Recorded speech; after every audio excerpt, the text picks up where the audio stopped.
So, guys, we have One Piece episode 1060, The Secret of Enma, the cursed sword entrusted to Zoro. So, in this episode, Zoro still cannot control Enma, which keeps extracting his haki. That's life threatening stuff, guys. He gets backed into a corner by the formidable King, and Zoro suddenly remembers the encounter he had with an old man in his hometown when he was a young child.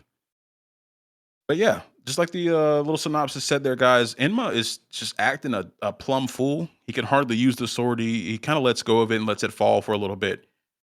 And we see his arm all shriveled up because he's getting all of his haki extracted out of his arm. Um, but we go back in time to when Zoro was a child, and I thought it was really cool, guys. Something I want to start off with in this conversation is they're showing like some of the flashbacks and the new art style. Y'all have any comments about it, man? Because I like it and I don't like it at the same time. I love it. Yeah, I think it's nice because they don't get too far away from the original content. They just kind of refreshen it up. Like they're not making it look too different, if that makes sense. Mhm. But they forgot our boy Kobe. They did. They're trying to rewrite our history. Disrespect, dude. Like, yeah, because they show us when Luffy and Zoro first met, and Luffy freed him, and Kobe was there. He was right there, man. And then we go back and they just deleted our boy. Pink hair and all, bro, just gone. Where you at though? I don't know if they were just trying to signify the relationship between Zoro and Luffy there, but like, come on, man. You left out a key character. I mean, at the time, we thought Kobe was just a one-off for sure. Yeah, but like, come on, man. You got to leave him in there. Yeah, I think you do. And just to touch on Kobe for a little bit, this man has had one of the best glow-ups in anime history. Yes. Going from like the fat jaw kid to like one of the most powerful Marines is it's been good. Time's been good to our boy. The future of the Marines, dude. He went from like fat jawed kid to fucking stud muffin in like 10 weeks. Big time. He just needed some training, man. And our boy Helmeppo didn't get that. You know, he still looks like shit. He's still a dummy too. Kobe's over here looking like he's looking fly. So good for Helmeppo. Good for Helmeppo. He joined the Marines, dude. He's something now. Yeah, he's riding on Kobe's coattails, bro. But going back to what Bass was saying though about the scenes being reanimated, I loved the scene where it was Zoro in the sword store in Logtown, where they reanimated the scene where he throws Katetsu 2 in the air. Mm-hmm. And he's like, if my luck is stronger than a cursed sword, I'll be fine here. And they reanimated it really well, in my opinion. I did enjoy that. I think for me, I really like the old anime style. It doesn't come across as well in like actual fights, but just going throughout the story and the plot, I really enjoy the old anime style. Not that the new style isn't beautiful. It's just different, right? It's just not as nostalgic, For sure. I wish I could see all of the older episodes reanimated like this, and I would love to go back and watch it like that. Oh, I don't need that. I really enjoy the old One Piece art style, like Bass is saying. Oh, but it's nice. Too. We can keep it. I just want to see this too. Nah, you can't do that. That's you can't do that. Trying to have his cake and eat it too. Ain't nobody got time for that, brother. That's 400 and something episodes. I'll make time, bro. I think they do have time with all these reaction shots, but that's beating a dead horse. But I was gonna say that's one thing I really enjoyed this episode is that instead of just doing reaction shots, they went back and told a more vivid story. And it had a lot to do with where Zoro is right now. So Zoro, is like, why the hell can't I control Enma? He's having flashbacks. He's thinking about the old man who we meet in the village, who turns out to be basically a deserter of Wano, who leaves the village, the country of Wano as a pirate, essentially, quote unquote pirate, and travels to the East Blue, and that's where he ends up. So I thought that was really fun. It turns out that, he is one of the old Shimotsuki samurai who we've heard all about through Wano. And is a very, very prominent person if you think about it like that. Yasui is from the same clan. Yes. Ryuma, same clan, and then the blue-haired Daimo, who I can't remember from Yamato's flashbacks, is also Shimotsuki. So this is like a very prominent clan in the Wano world, and it's really cool to see that same clan is the one who started Zoro's village, essentially. Yeah, so we're building that connection there, because I think we all knew, as we were coming into Wano, we saw what it was about, that there was going to be some connection between Zoro and this island, because he does have that samurai style. Um, he's a swordsman, and he uses katanas. There's other swords in the story, but they're not all katanas, and he uses exclusively katanas. So good to see them actually finally putting two and two together here and showing us a little bit more. Definitely. And we got the same story we've heard like 6 times, but they added in the old man, which really brought a lot more depth to it, I thought. Oh, especially that. The old man being, huh? I say I'm all for any kind of Zoro backstory. Zoro's my man, bro. Yeah, and I think out of almost everybody on the Straw Hats, like, he has the least amount of backstory up to this episode. But I think, like I said, they were saving it for this arc. And the struggles he's going through right now, we haven't seen it before, so I think they're going to continue to flush it out. Yeah, and it's really cool too, because now we know who made all 3 of Zoro's swords. Super dope. Because Kotetsu is the old man with the mask, that is hanging out with, what's her name? The little girl. Tama, yeah. The old man who's been watching Tama is Kotetsu. Mm-hmm. And made Zoro's cursed sword. And it turns out that he mentions that Enma is also a cursed sword and was made by a very prominent swordsmith who also made Wado Ichimoji. Mm-hmm. Am I pronouncing that right? You did well enough for me, brother. I think it's like Ichimonji, but yeah. Yeah, but it turns out that the swordsmith who made those 2 swords is actually the old fucker from his flashback. And you're like, holy shit, we're learning all about Zoro right now. That's been absolutely awesome. Yeah. Another thing that we learned about cursed swords, that I think we already kind of knew that swords were unique, especially the most powerful ones.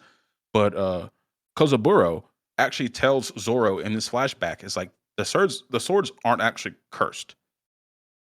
When swordsmen make swords, they're trying to make them as deadly as possible, and they have their own personalities.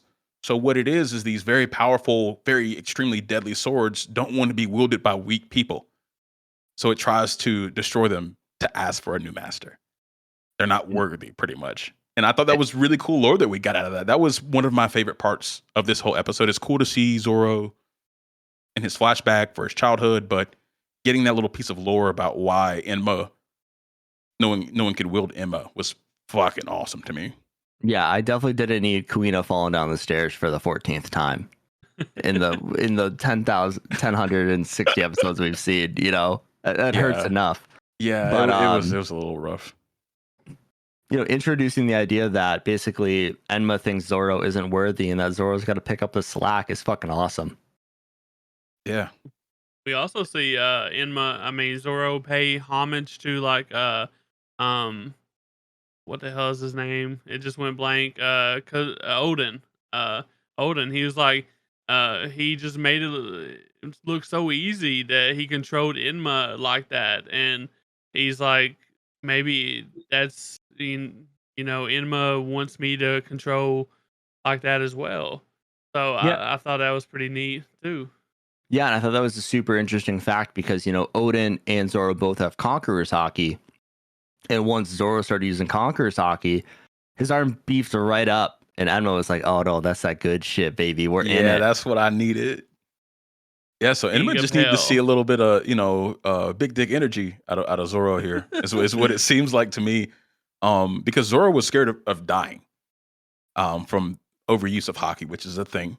But he finally just says, screw it. Let me feed this sword my energy and see what happens. And I think Zoro's gonna start cooking with old King here in the next couple episodes because he's putting it together, man. So, yeah. Do we think Zoro's actually knows that he's using Conquerors right now? You think he's just winging it? I think he's winging it, to be honest. Yeah, I was gonna say I think it might feel differently. I don't know. I mean, I don't have Haki, so I can't tell you. But it's probably definitely a different vibe than just armament Haki.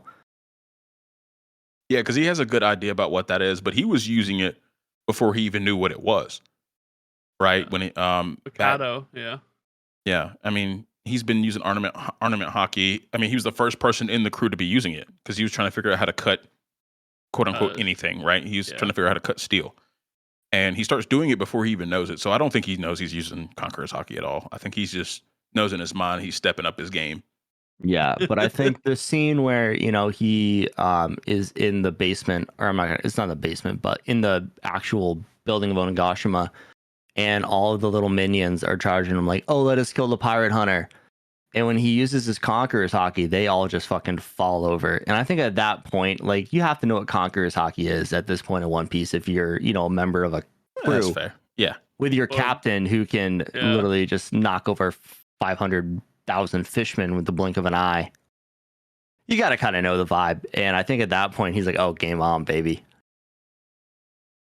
Yeah, that's fair. That's a fair assessment right there. Yeah, because he's seen this before. He's seen this before at this point. But yeah. I'm ready to see Zoro on the front foot again, laying down those awesome sequences in this anime, man. Those are some of my favorite moments. And I think we all love when Zoro's just straight kicking ass, bro. Oh, for sure, man. Best number 2. Yes, and I think we're obviously getting a Sanji episode next, so we're gonna have to put Zoro's fight on hold for a little bit. But this Sanji episode is gonna be heating up, quote unquote, to the, you know, the heat of a blue flame instead of a red flame on his Diablo Jamblé. So that's gonna be fucking tight. Yeah, it was in the little end credits. So I'm really excited for that next episode. Some other things from this episode, though. Did you guys like how Momo basically just had all his clouds disappear, and he's like, "Oh shit, what do I do now?" And he starts trying to like pull Kaido's flames. He realizes that he can grab on to Kaido's flame clouds because, you know, he's a dragon as well. And he starts trying to like pull it away, and it just slingshots him back. I was like, "Oh my god, Momo, what are you doing?" My man's still the comic relief. At this point, I do not believe in Momo anymore. He's done. Throw him out the damn window. Get him out of here.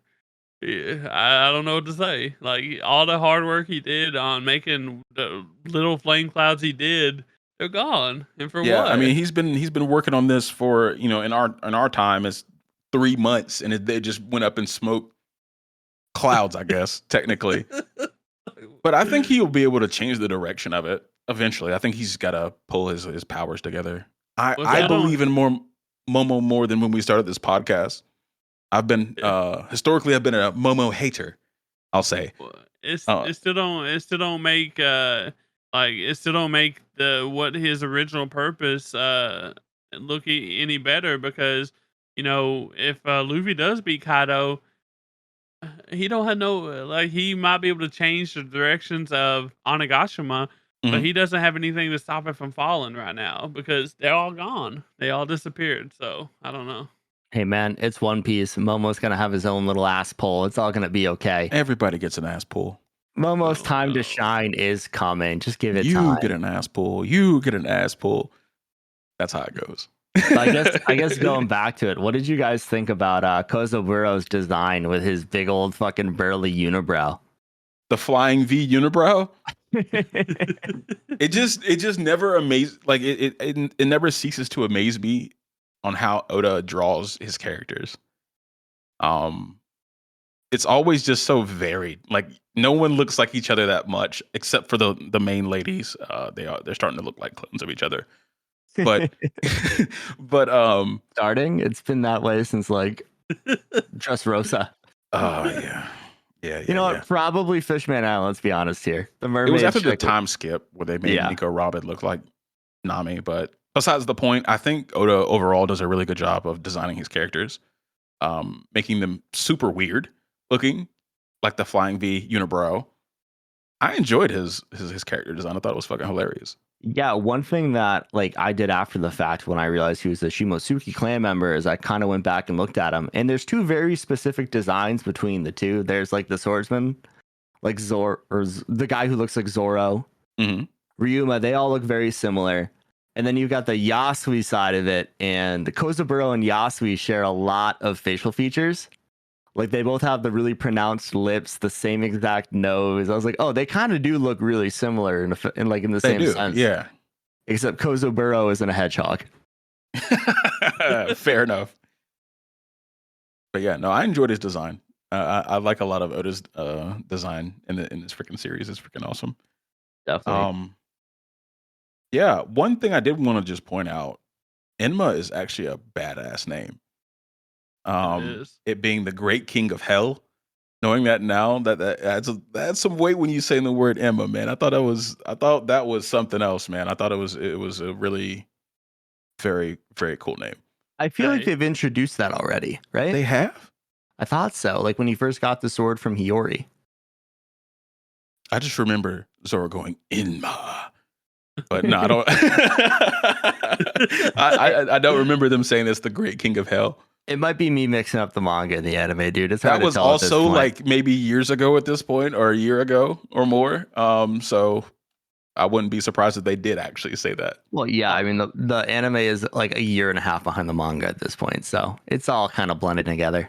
Yeah. All I know is it's fitting for Zoro, the king of, he wants to be king of the samurai or whatever. World's greatest swordsman. Yeah, that one. It's fitting. What the hell are you smoking, bro? It's fitting that he has a sword. The king of the samurai. Wait, are you talking about Odin? King of the pirates and king of the samurai? Know, Big bet. Bro, we already got it. Who's somebody who wants to be the king of the samurai, aka Odin? That's Yamato, bro. Come on. It's fine. Just cut it. Let's go. Cut it. But continue. Sorry. No. It's just fitting that for him to have the great king of hell. So he's a king. Luffy's a king. He's a king. We're all kings. King's a king. Yeah. Hell yeah. He's not. Yeah. Not Queen's fixing to be, but Queen's a queen. Who's a man? Very interesting name, by the way. Well, awesome, guys.